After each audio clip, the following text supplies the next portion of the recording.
बच्ची ने अपने पेरेंट्स को बोला कि मुझे स्कूल नहीं जाना, उसके बावजूद उसकी मदर ने उस सुबह उसको तमाचा मार के स्कूल भेजा। ये ऐसा उनमें क्या चेंजेस आते हैं जो हर किसी पेरेंट्स और टीचर के लिए एक वार्निंग साइन हो सकता है कि इस बच्चे के दिमाग में कुछ अलग चल रहा है। अच्छा, इतनी छोटी उम्र में बच्चे हैं जिनकी खेलने कूदने की उम्र है, इस एज में ये सारी बीमारियां बोलें या ये सब साइंस और सिम्टम इन बच्चों में क्यों आ रहे हैं? एक 777 रूल होता है। 777? यस। अच्छा। मुझे लगता है हर किसी को 777 रूल फॉलो करना चाहिए अपनी पेरेंटिंग में। अच्छा, आपको लगता है क्या जो न्यूक्लियर फैमिली का कॉन्सेप्ट आजकल चल रहा है मेट्रो सिटीज़ में, क्या काफ़ी हद तक ये जिम्मेदार है ऐसी इंसिडेंसेस को बढ़ावा देने के लिए? मुझे लगता है traditional parenting are not good. अब ऐसे लोग कहेंगे हम तो सारे ट्रेडिशनल पेरेंटिंग से पैदा हुए हैं, तो हम सब में डिप्रेशन भी तो है, हम सब में एंजाइटी भी तो है, हम सब में एंगर आउटबर्स्ट भी तो है। पेरेंट्स जो होते हैं वो अपने बच्चों का मिरर रिफ्लेक्शन होता है। आप जो करोगे बच्चा वही सीखेगा। एक साइड तो आपने उसे बोल दिया आईपैड मत देखो, खुद मोबाइल लेके बैठ गए। एक साइड आपने बोल दिया बच्चों गुस्सा मत करो, खुद गुस्सा कर रहे हैं। एक साइड में बच्चों को बोल दिया आपको लाइफ में ये करना है, आपने क्या किया लाइफ में? These are the 5 major warning sign. अगर है तो आपके बच्चे को हेल्प की ज़रूरत है। पिछले दिनों 2 ऐसी घटनाएं सामने आई जिन्होंने हमें झंझोड़ के रख दिया। आप सभी ने देखा वो वीडियो जिसमें एक छोटी सी मासूम स्कूल की बच्ची ने स्कूल की बिल्डिंग में छलांग लगा दी और सुसाइड कर लिया। क्यों बच्चे ऐसा कर रहे हैं? क्या हो रहा है? इन बच्चों की मानसिकता क्या होती है? आइए जानते हैं देश की जानी मानी साइकियाट्रिस्ट डॉक्टर स्वाति मित्तल के द्वारा। Ma'am, welcome to the podcast. Thank you so much for inviting me here. Ma'am, शुरुआत यहाँ से करेंगे। आपने भी न्यूज़ देखी, ऐसा क्या हो रहा है कि बच्चे ये गलत स्टेप उठाने पे मजबूर हो रहे हैं? ये हादसे डे बाय डे बढ़ रहे हैं और ये बहुत ही दर्दनाक है, दिल दहलाने वाला हादसा है। हम तो यहाँ बैठ के डिस्कस कर रहे हैं, बट कितने बहुत सारे पेरेंट्स की दुनिया उड़ चुकी है, कितने पेरेंट्स की ख्वाब मिट चुके हैं। आप भी फादर हैं, मैं भी एक मदर हूँ। हम इमेजिन भी नहीं कर सकते ये पेन। हम इस चीज़ से इतना डरते हैं कि हम डिस्कस भी सोच भी नहीं सकते कि हम लोग कभी इस मुकाम तक या ऐसी चीज़ में जाए भी। बट बच्चे कर क्यों रहे हैं? जी। बच्चे क्यों फंस रहे हैं इन चीज़ों में? क्यों बच्चे ये सोच रहे हैं कि सुसाइड ही या अपने आप को ख़त्म करना ही अंतिम सॉल्यूशन है? मुझे लगता है ये सिर्फ साइकिक का गेम है। ये दुनिया आजकल मेंटल हेल्थ को जो इम्पोर्टेंस नहीं देते, या उनको लगता है सिर्फ बड़े लोग ही बीमार पड़ते हैं और छोटे लोग बीमार नहीं पड़ सकते, या छोटे लोग को वो अपने आप संभल जाएंगे, वो अपने आप ठीक हो जाएंगे। उन्हीं लोगों के लिए ये हादसा एक तमाचा है। इस हादसे से उन पेरेंट्स को सीखना चाहिए कि बच्चे भी सफ़र होते हैं। तो आपके हिसाब से इस हादसे के लिए कौन जिम्मेदार है, पेरेंट्स या स्कूल? दोनों। कैसे?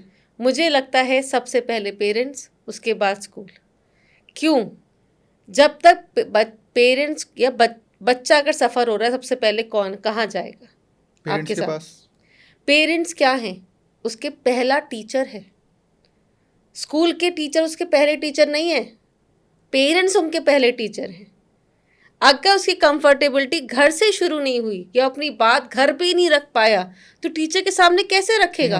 हमने इंटरव्यू में देखा, बच्ची ने अपने पेरेंट्स को बोला कि मुझे स्कूल नहीं जाना, उसके बावजूद उसकी मदर ने उस सुबह उसको तमाचा मार के स्कूल भेजा। तो किसकी गलती हुई? पेरेंट्स की। तो फिर तो ये बात पेरेंट्स को कौन समझाएगा? ये पेरेंट्स को तब पेरेंट्स ये बात कैसे समझें कि मेरे बच्चे को प्रॉब्लम हो रही है? मुझे लगता है जैसे कि हम आजकल रिंगटोन वाला फ़ोन यूज़ नहीं करते, या हम नॉर्मल वाले कीपैड वाले फ़ोन यूज़ नहीं करते, या हम नॉर्मल वाले कि हम फ्रिज में सामान रखते हैं, नॉर्मल हम कहते हैं ना कुएं का पानी नहीं पीते, आजकल हम पानी फ़िल्टर करके पीते हैं।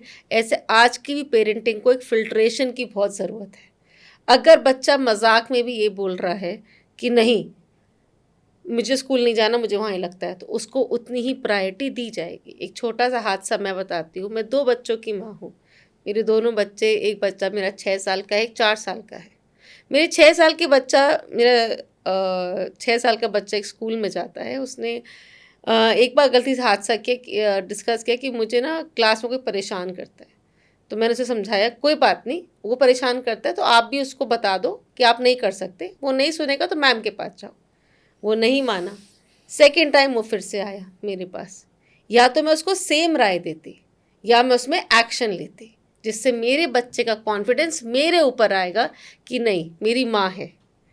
जैसे ही उसने मुझे हादसा बताया, मैंने तुरंत जिस बच्चे ने उसको परेशान किया, जिस बच्चे ने उसको हिट किया, मैंने उनके पेरेंट्स को कॉल किया। उन पेरेंट्स ने दोबारा रिवर्ट बैक किया, उसको सॉरी बुलवाया, उन लोगों की दोस्ती हुई। अब मेरे बच्चों को कोई परेशानी होती है, सबसे दौड़ के कहाँ आता है? मेरे पास। कि मैं उसकी छोटी सी भी कंप्लेंट को एक प्रायोरिटी दी, एक मैंने एक्शन करा, एक स्टेप उठाया, जिससे मेरे बच्चे के अंदर कॉन्फिडेंस डेवलप हुआ। वो कॉन्फिडेंस हर पेरेंट्स की जिम्मेदारी है उस बच्चे के अंदर डालने के लिए। कुछ भी करके आए, मैं हूँ, टेंशन ना ले, मैं हूँ। ये बच्चे के अंदर कौन डालेगा? उसका पहला अध्यापक, उसका पहला टीचर, वो है उसके माँ बाप। और इसमें स्कूल की क्या जिम्मेदारी है? अगर पेरेंट्स आते हैं तो उस टीचर, उस प्रिंसिपल की पूरी जिम्मेदारी है उस पर प्रॉपर एक्शन ले। उसमें उस बच्चे को ना सुनाएं, उसी बच्चे की कमी ना दिखाएं, उसी पेरेंट्स को चुप ना कराएं। प्रॉपर स्टेप ले, प्रॉपर एक्शन ले, प्रॉपर मॉनिटरिंग करें कुछ दिन तक, और उस पर जो आपके स्कूल के हिसाब से होना चाहिए वो करें। बट अगर आप ये, it's a both way process. I can't blame only teachers, I can't blame only parents, it's a both way process. But क्या उस बच्चे की साइकी रही होगी कि इतनी छोटी उम्र में उसने ये सोच लिया कि ये स्टेप लेना ही मेरी प्रॉब्लम का सलूशन है? वो देखिए, क्यों फाइट बैक नहीं कर पाई? क्यों वो उस सिचुएशन से नहीं लड़ पाई? क्या उसके मन में रहा होगा? क्या उसकी साइकी रही होगी? या मैं इसको एक और वे में बोलूं, ऐसी कौन सी साइकिक या ऐसे कौन से बच्चे होते हैं जो सुसाइड करते जी। हैं, या ऐसा उनमें क्या चेंजेस आते हैं जो हर किसी पेरेंट्स और टीचर के लिए एक वार्निंग साइन हो सकता है कि इस बच्चे के दिमाग में कुछ अलग चल रहा है। पहला वार्निंग साइन, वो अलूफ होने शुरू हो जाते हैं, वो अपनी नॉर्मल एक्टिविटीज से दूर होने शुरू हो जाते हैं, वो लोगों से बात करना कम कर देते हैं, वो अपनी नॉर्मल लेजर एक्टिविटी को छोड़ देते हैं। सेकंड, वो इरिटेबल हो जाते हैं, एंगर आउटबर्स्ट करते हैं, हर बात में चिड़चिड़े हो जाते हैं, नॉर्मल खाना पीना छोड़ देते हैं। थर्ड, उनका स्लीप पैटर्न डिस्टर्ब हो जाता है, वो ढंग से सोते नहीं हैं, थोड़ी देर सोते हैं या उठ जाते हैं। या फोर्थ, भयभीत होते हैं, फियरफुल रहते हैं, हर बात से डर जाते हैं। The fifth and the most important, वो रिएक्शन देना छोड़ देते हैं, हर बात पे अवॉइडेंट बिहेवियर कर देते हैं। अगर ये कोई भी पैटर्न, ये कोई भी कंप्लेंट आपके बच्चों में है तो येस, ही नीड हेल्प। आप हेल्प करिए या प्रोफेशनल हेल्प लीजिए to avoid suicide. But ma'am, मैं आपको यहाँ पे थोड़ा सा क्वेश्चन करना चाहूँगा। जो इंटरव्यू हमने उस बच्ची के फादर का देखा, उसमें उन्होंने ये बताया था कि बच्ची एक दिन पहले तक बिल्कुल नॉर्मल दिख रही थी, सब अच्छे से हंस खेल रही थी, अपनी दादी के फ़ोटो पे उसने कमेंट्स किए बहुत अच्छे, कि बहुत शी वॉज़ वेरी हैप्पी। उसके एज अ फादर उनको कुछ ऐसा लगा ही नहीं कि मेरी बच्ची परेशान हो सकती है। ऐसी स्थिति में पेरेंट्स क्या करें? दो आप कॉन्ट्रा इंडिकेट बात बता रहे हो। पहला, जो उसके फादर ने बताया। दूसरा, जब वो स्कूल जाने से मना कर रही थी और मम्मी ने थप्पड़ मार दिया। दोनों ही बात बिल्कुल कॉन्ट्रा इंडिकेट है। आपको क्या लगता है जो बच्चा इस भयभीत से या इससे परेशान हो रहा है, वो नॉर्मल लाइफ लीड नहीं कर सकता? आपको क्या लगता है जो बच्चा डिप्रेशन में, एंजाइटी में, वो कोने में बैठा रहेगा और आपको बोलेगा मैं डिप्रेशन हूँ, मुझे ट्रीट करो? डिप्रेशन के साइन बच्चों में अलग होते हैं, अच्छा, बड़ों में अलग होते हैं। हर बीमारी अलग होती है। बच्चों की खांसी अलग होती है, बड़ों की खांसी अलग होती है। ऐसी बच्चों का डिप्रेशन अलग होता है। उनका सबसे पहले कंसंट्रेशन जाता है, उनमें थकावट जल्दी होती है, उनमें इरिटेबिलिटी जल्दी आती है, वो खाना खाना छोड़ देते हैं, वो ढीठ बन जाते हैं, वो मोर ऑफ एडिक्शन में चले जाते हैं, फ़ोन ज़्यादा देखते हैं, मोबाइल ज़्यादा देखते हैं। These are the sign in depression in childrens. वो कोई कोने में नहीं बैठे होंगे, उदास नहीं रहेंगे, पूरे टाइम काम करना नहीं छोड़ देंगे, वो काम करेंगे, बट ये सब हरकत, ये वाली कंप्लेंट्स भी रहेंगी. अच्छा, इतनी छोटी उम्र में बच्चे हैं जिनकी खेलने कूदने की उम्र है, इस एज में ये सारी बीमारियां बोलें या ये सब साइंस और सिम्टम इन बच्चों में क्यों आ रहे हैं? कहते हैं ना, जब बहुत टाइप की पेरेंटिंग्स होती है. जैसे आजकल के बच्चों में साइन सिम्टम्स देखने के लिए मिल रहे हैं. साइन सिम्टम्स तो पहले भी होते थे, बट पहले नज़रअंदाज हो जाते थे. जैसे कि पहले बच्चों को बोलने का अधिकार नहीं था, जो माँ बाप ने बोल दिया वही करना है. बच्चों के पैदा होने पे उनकी डिग्री डिसाइड हो जाती थी, जैसे हम ऑथोरिटेरियन पेरेंटिंग बोलते हैं. एक बच्चा इंजीनियर, डॉक्टर और लॉयर. मैं भी उसी की शिकार हूँ. मेरे घर में हम 3 बच्चे हुए, पहला इंजीनियर है, दूसरा मैं डॉक्टर हूँ, तीसरा लॉयर है. भले मेरा करने का मन नहीं था, मेरे को कुछ और करने का मन था, बट ऑप्शन ही नहीं था. ऑथोरिटेरियन पेरेंटिंग के बहुत साइड इफ़ेक्ट हैं. बच्चों को बोलने का अधिकार नहीं था, थप्पड़ मार दिया अगर बच्चा रोया. या कहते हैं ना, अगर बच्चा रोए तो वीक है, तो कमज़ोर है जो तू रो रहा है. और या उसको अपनी इच्छा जाहिर करने का तरीका ही नहीं था. बस पढ़ाई करनी है, सोना है, खेलना है, बस ख़त्म. ये पेरेंटिंग थी. आजकल है परमिसिव पेरेंटिंग, जिसमें एक्स्ट्रा केयरिंग. तू कुछ मत पढ़, मैं इसको इतना कमा के दूंगा कि पढ़ने की ज़रूरत ही नहीं. वो गिर जाएगा तो 100 लोग उसके पीछे दौड़ेंगे. उसकी हर फरमाइश उससे पहले पूरी हो जाएगी. उसे कोई कुछ कह नहीं सकता. दोनों पेरेंटिंग गलत है. तो आपके हिसाब से सही क्या है? Authoritative parenting. एक और पेरेंटिंग होती है, इसमें मैं करेक्ट करूँगी, नेग्लिजेंट पेरेंटिंग, जिसमें माँ बाप को परवाह ही नहीं है. बच्चा पैदा किया, उसको हॉस्टल में डाल दिया. बच्चा जो कर रहा है करने दो, हमें डिस्टर्ब मत करो. ये तीनों पेरेंटिंग से बच्चे में अंदर depression, anxiety, social phobia, anger outburst, irritability, addiction, they all are prone. क्योंकि उनकी फीलिंग अंदर ही दबी रह गई. अब लोग कहेंगे क्यों, हम लोग की सारी ख्वाहिश पूरी की, परमिसिव पेरेंटिंग, हम लोग को फूलों पे रखा. अरे फूलों पे रखा इसलिए उनको धरती की वैल्यू ही नहीं पता चली. उनको पता ही नहीं ग्राउंड वैल्यू क्या है. Authoritative parenting is a balance between both. ख्वाहिशें भी पूरा करिए, बट थोड़ी स्ट्रिक्टनेस भी रखिए, रूल्स भी रखिए. बट मैं ये नहीं कहती रूल्स के लिए थप्पड़ मारिए, पीटिए, कुछ नहीं. प्यार से रूल्स रखिए. एक दिन में सारे रूल्स मत कर दीजिए कि आज पेरेंटिंग सीख के आया हूँ, सारे रूल्स आज ही कर दूंगा. नहीं, धीरे धीरे रूल्स बनाइए, गोल सेट करिए. अच्छा आपको ये चाहिए तो आप ये दोनों चीज़ करके दो, फिर मैं आपको ये दूंगा. प्यार भी करिए, उसके साथ टाइम बिताइए. एक 777 रूल होता है. 777? यस. अच्छा. मुझे लगता है हर किसी को 777 रूल फॉलो करना चाहिए अपनी पेरेंटिंग में. 7 मिनट जो बच्चा सुबह उठता है, या वो पापा मम्मी और बच्चे का टाइम होना चाहिए. उसमें आप बच्चे को उठाओ, ब्रश कराओ, उसके साथ टाइम स्पेंड करो, उसे पूछो आज तुम क्या सोच रहे हो, कैसा डे जाएगा, उसे हग करो.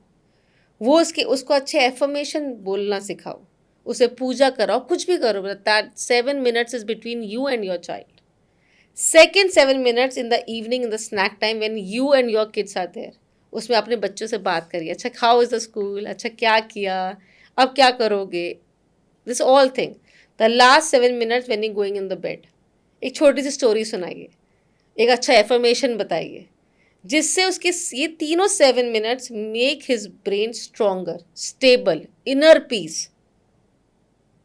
बट ये 7 मिनट रूल सबको पेरेंटिंग में फॉलो करना चाहिए. Parenting is a process. कोई काम ख़त्म नहीं करना है, इट्स अ प्रोसेस.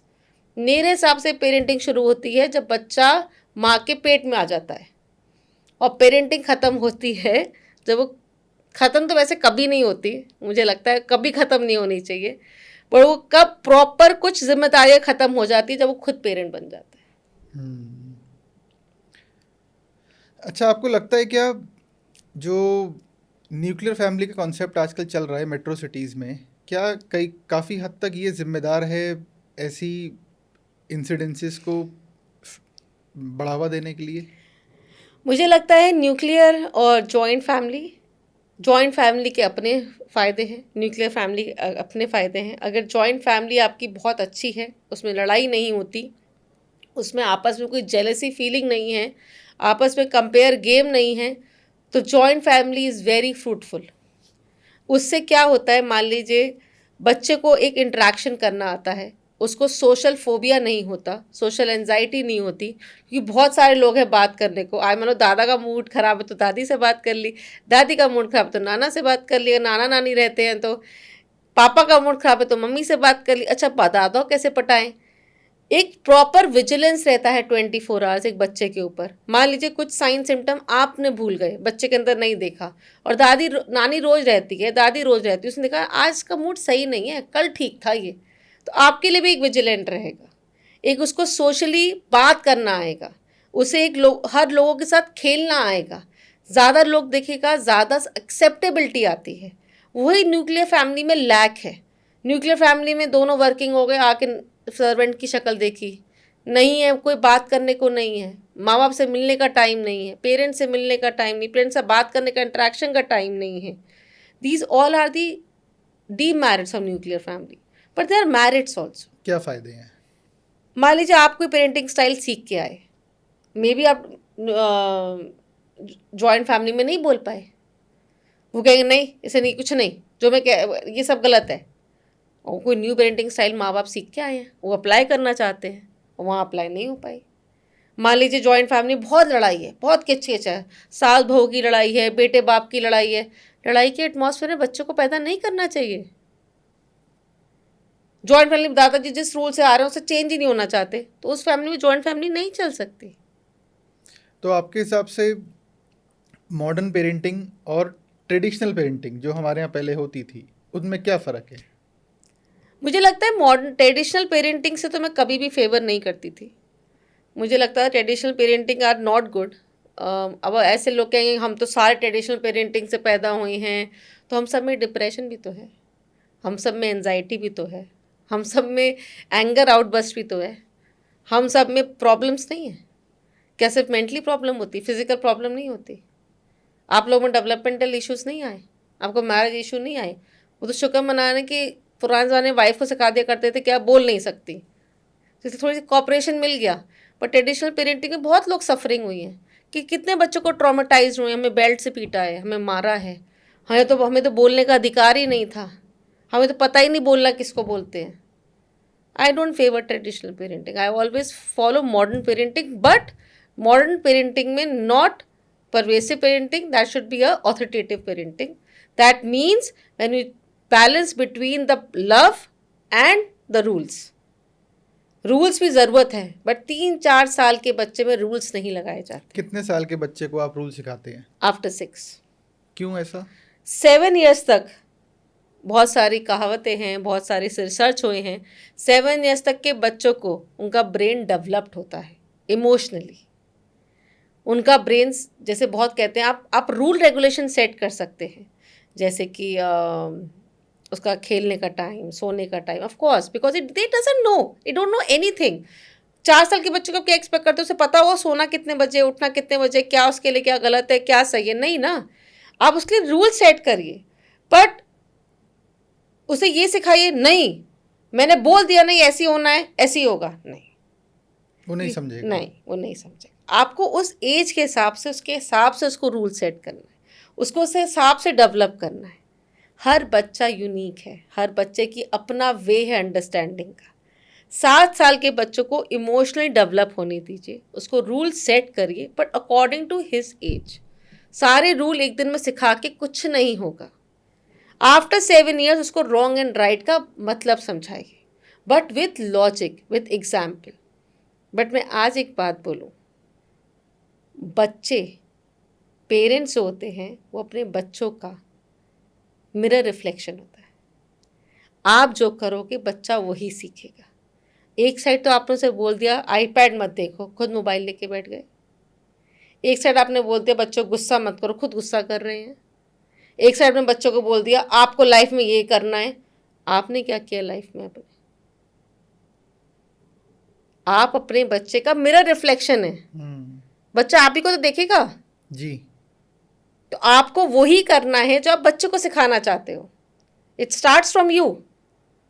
तो हर पेरेंट्स से एक रिक्वेस्ट है कि वो स्टार्ट्स फ्रॉम यू।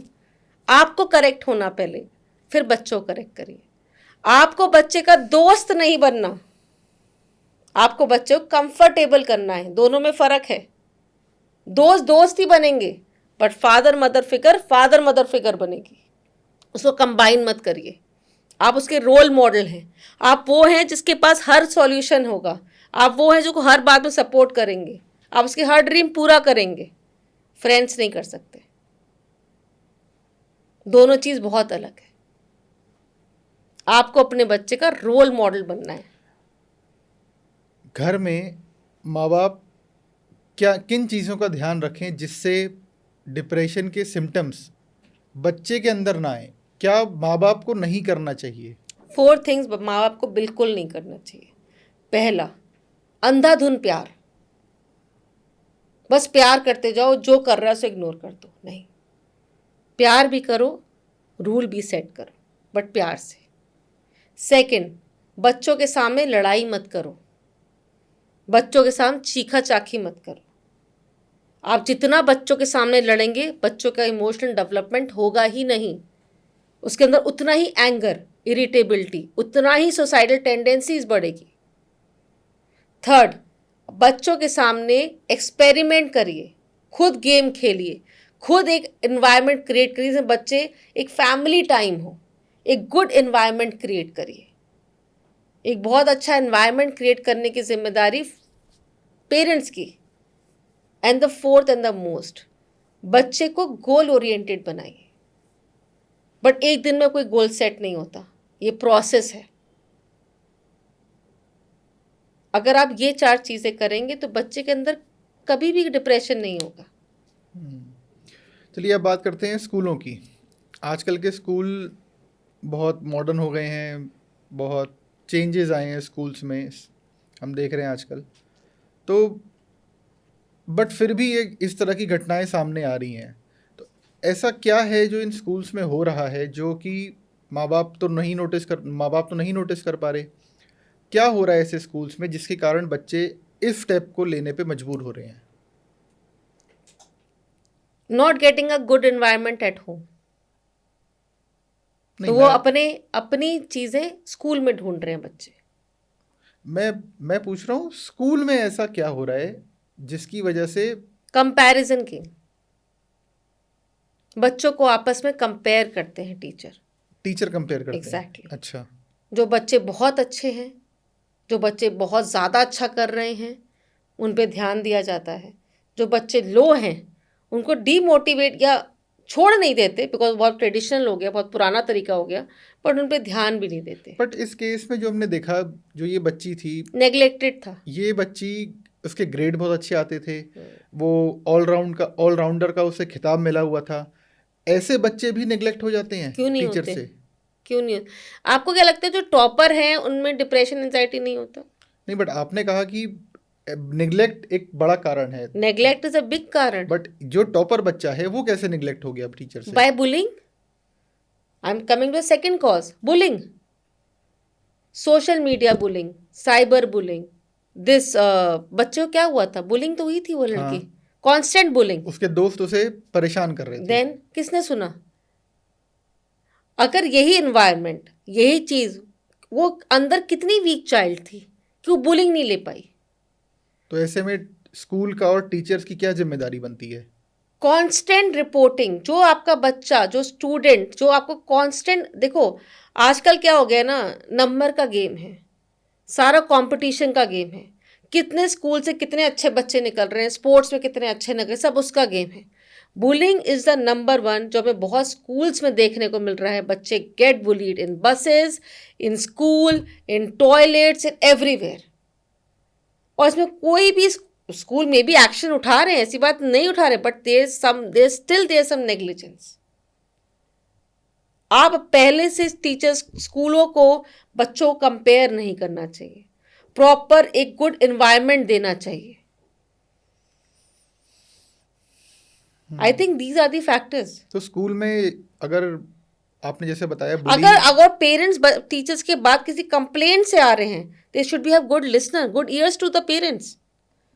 अपनी बातें मत रखिए, बिकम अ गुड ईयर.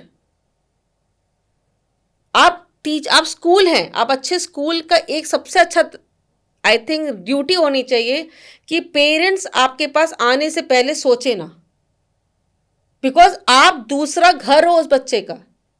आपको बहुत सेफ एनवायरनमेंट देना पड़ेगा. लिटिल बिट नेग्लिजेंस और this thing happen.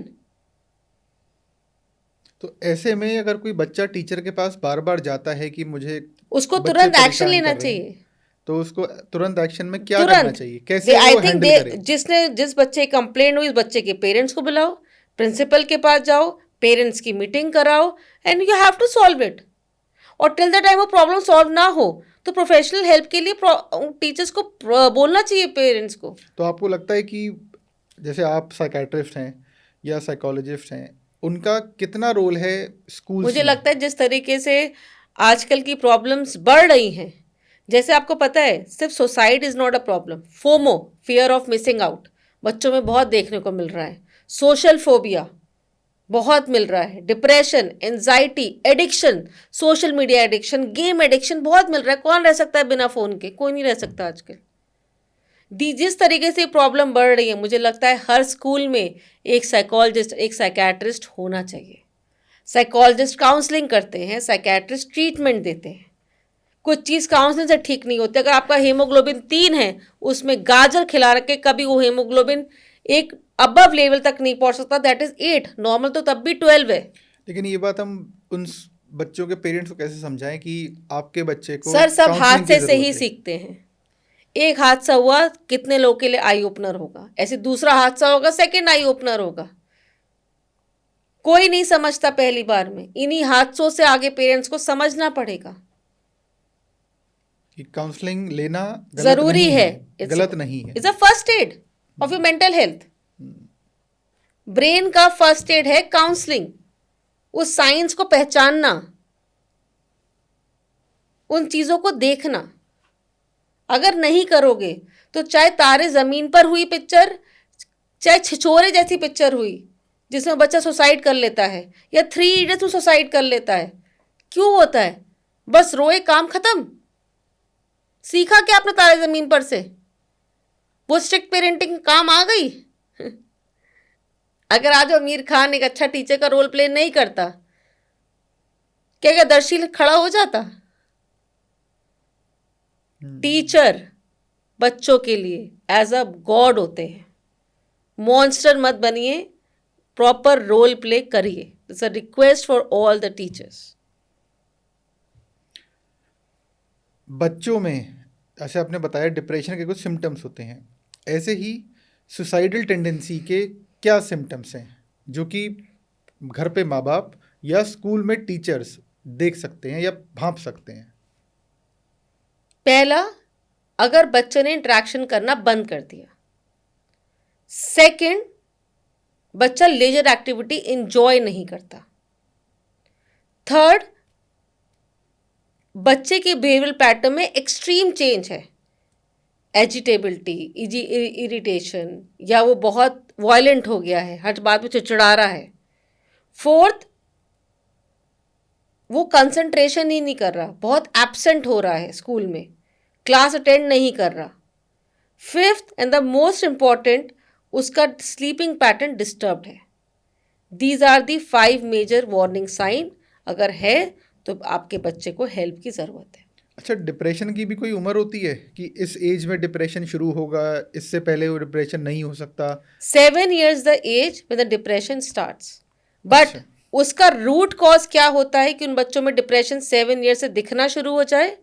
They are the some symptoms. पहला, घर में फाइटिंग माहौल है, पेरेंट्स आर द फाइटिंग. आप अगर जितने बच्चे सुसाइडल टेंडेंसी करते हैं, सुसाइड करते हैं, उनका रूट कॉज क्या है? घर का एनवायरनमेंट अच्छा नहीं होगा, माँ बाप बात नहीं करते होंगे आपस में, there is no family time, तो उनके अंदर अलग टाइप की अलूफनेस पैदा हो जाती है. वो इमोशनली स्टेबल नहीं होते, तभी तो ऐसे हाथ से उठाते हैं. इमोशनल स्टेबल वाला हादसा नहीं उठाएगा. अगर घर का एनवायरनमेंट खराब है तो बच्चों के अंदर इम्पैक्ट पड़ता है. सेकंड, एडिक्शन, चाहे वो गेम एडिक्शन हो, मोबाइल एडिक्शन हो, किसी टाइप का भी एडिक्शन हो, that cause the depression. Third, बच्चे के अंदर क्या घर में किसी को जेनेटिक डिप्रेशन चल रहा हो, एंजाइटी चल रही हो, तो दीज आर बच्चास आर प्रोन कि उनको होगा ही होगा। फोर्थ, उनकी आउटडोर एक्टिविटीज है ही नहीं, वो घर पे ही रहते हैं, वो कोई बाहर नहीं खेलते, कोई एक्टिविटी नहीं करते, सिर्फ घर पे रहते हैं, आईपैड और मोबाइल देखते हैं, दैट्स ऑल्सो साइन जिसमें उनके डिप्रेशन पैदा होता है। Fifth, there is a constant bullying anywhere, there any trauma, abuse है, ट्रॉमा है, बुलिंग है, these all are the symptoms और द कॉज कि बच्चों के अंदर डिप्रेशन पैदा हो। इसको हम बचा कैसे सकते हैं? कैसे हम बच्चे को डिप्रेशन प्रोन होने से या सुसाइडल टेंडेंसी तक पहुंचने से हम रोक सकते हैं? बताए this simple rule in parenting. मुझे लगता है पेरेंटिंग, लोग कोई मुझे ये वीडियो देख के बोलेगा ये सिर्फ पेरेंट्स के पीछे पड़ गई है। मुझे लगता है अगर टाइम है, आप अपने बच्चों पे टाइम स्पेंड कर सकते हो, अपने प्रोफेशन को थोड़ा आप सफ़र करवा सकते हो, तो बच्चा पैदा करो, अदरवाइज मत करो। कि बच्चा is a process, is not a project, is not a काम कि बच्चा पैदा किया और छोड़ दिया। मैं बच्चों की गलती कभी नहीं बोलूँगी। अगर पेरेंटिंग बहुत स्ट्रांग रही तो बच्चे के अंदर फीचर आ ही नहीं सकता। पहला, प्रॉपर अफेक्शन दिखाओ बच्चों के लिए। आप कितनी बार बच्चे को हक करते हैं? मेरे पास कितने क्लाइंट्स आते हैं, मैं उनसे पूछती हूँ बच्चे को हक किया? शर्म आती है। क्यों शर्म आती है भाई बच्चे को हक करने में? बच्चे को पैदा करने का प्रोसेस में शर्म नहीं आई तुम्हें? हक करने में तुम्हें शर्म आ रही है? अफेक्शन क्यों, कैसे दिखाओगे आप? अफेक्शन दिखाना पड़ेगा, बच्चों को प्यार दिखाना पड़ेगा। बच्चों को कैसे पता प्यार क्या होता है? सेकंड, बच्चे के साथ टाइम स्पेंड करिए, एक वैल्यूबल टाइम दीजिए, भले ही रोज 15 मिनट दीजिए। मैं ये नहीं कहती 2.5 घंटा बिताइए, बट बिताइए, प्रेजेंस रहिए, उसके साथ रहिए। Become a good year. जब वो कोई बात बोले, भले ही एक स्टोरी जो कल सुनाई वो दोबारा सुना रहा है, इट्स ओके, बट सुनिए, उसके अंदर बच्चे के अंदर कॉन्फिडेंस आता है। अच्छा, कोई तो है जो मेरी स्टोरी सुन रहा है, कोई तो है जो मेरी बात सुन रहा है। ये नहीं कि मोबाइल साइड में चल रहा है और बात यहाँ चल रही है, नहीं। वो 15 मिनट उस बच्चे को दीजिए। Third, there should be a कहते हैं ना, बच्चे का एक स्केड्यूल बनाइए हर चीज़ का, खेलने का, कूदने का, उसकी एक्टिविटीज़ का। ओवरबर्डन मत करिए। कभी कभी बच्चों का बोर होना भी बहुत अच्छा है, वो बच्चे के अंदर क्रिएटिविटी लाता है। क्रिएटिविटी सीख ली, वो उसके अंदर क्या है आपको पता ही नहीं है। अब जब तक वो बोर्डम होता नहीं, अरे भाई तू ये कर ले, तू बोर हो रहा है, अरे बोर तो होने दो, खाली बैठने दो, खुद ही दिमाग चलेगा, अंदर का दिमाग निकलेगा। और वो दिमाग निकलेगा जो आपको और मुझे भी नहीं पता, जो बच्चे बाय बर्थ लेके आते हैं। कभी कभी बच्चों को बोर होना, it's a good for their health, mental health. Only these things. कई मेरे से पूछते हैं कुछ पेरेंट्स आके, बच्चे को जीनियस कैसे बनाएं? बहुत कॉमन क्वेश्चन है। मैं उनको एक एग्जाम्पल देती हूँ। मोदी जी को देखो। अब आप पूछोगे मोदी जी को क्यों देखें? क्यों भाई? जिस आदमी को लोगों से बात करना आ जाए, लोगों को पटाना आ जाए, वो इंसान जीनियस है। मोदी जी कितने पढ़े लिखे हैं? मोदी जी शायद पढ़े भी नहीं है शायद। आपको भी नहीं पता, मुझे भी नहीं पता। लोग आगे कहते हैं चाय बेचता था, कुछ भी करता था, बट अपनी बात रखना जानता था। मुझे क्या लगता है, कभी कभी बच्चों को लंगर ले जाना चाहिए।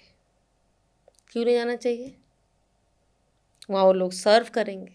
The more you serve, the more you become intelligent. The more you serve, the more you talk, the more you success in your life. आज कितने लोग को बात करनी आती है? कितने बच्चों को बात करनी आती मतलब है? आपके हिसाब से बच्चे को इतना स्ट्रांग बना दो कि वो अपनी बात रखनी सीख जाए बस। जिसको अपनी बात पहले दिन से करनी आती हो, बार्गेनिंग करनी आती हो अपनी बात मनवाने की, हर मतलब उसे ये ना लगे इससे बात करने में शर्म नहीं, उसे सबसे बात करनी आती हो, लोगों को सर्व करना आता हो, लोगों की हेल्प करनी आती हो, वो इंसान, उस इंसान को, बच्चे को सक्सेस होने से कोई नहीं रोक सकता। कितने भी एग्जाम्पल आप देख लो। तो मतलब आप ये मुझे कहना चाह लगता रहे है हो। पेरेंटिंग का, कभी के बच्चों को लंगर लेके जाओ, वहाँ बच्चे क्या करेंगे? प्लेट सर्व करेंगे, रोटी सर्व करेंगे, दाल सर्व करेंगे। घर पे तो कभी नहीं कर पाएंगे। The more the children serve, the more the children talk to the strangers, the more the children experimental to the social environment, the more they grow. That's a mantra. If you want your child become genius. चलिए ma'am, बहुत अच्छा लगा आपसे बात करके। I hope कि आपके माध्यम से व्यूअर्स आपकी बातें सुने, समझें और हमें फ्यूचर में ऐसे हादसे दोबारा ना देखने पड़े, क्योंकि ये किसी भी पेरेंट के लिए, किसी भी फैमिली के लिए एक बहुत बड़ा ट्रॉमा है। Thank you so much. Before ending this, मैं एक बात बोलूँगी हर पेरेंट्स को, बच्चों के अंदर गलती निकालने से पहले ये याद रखना वो आप ही की रिफ्लेक्शन है, तो कहीं आप गलत ना हो। Thank you.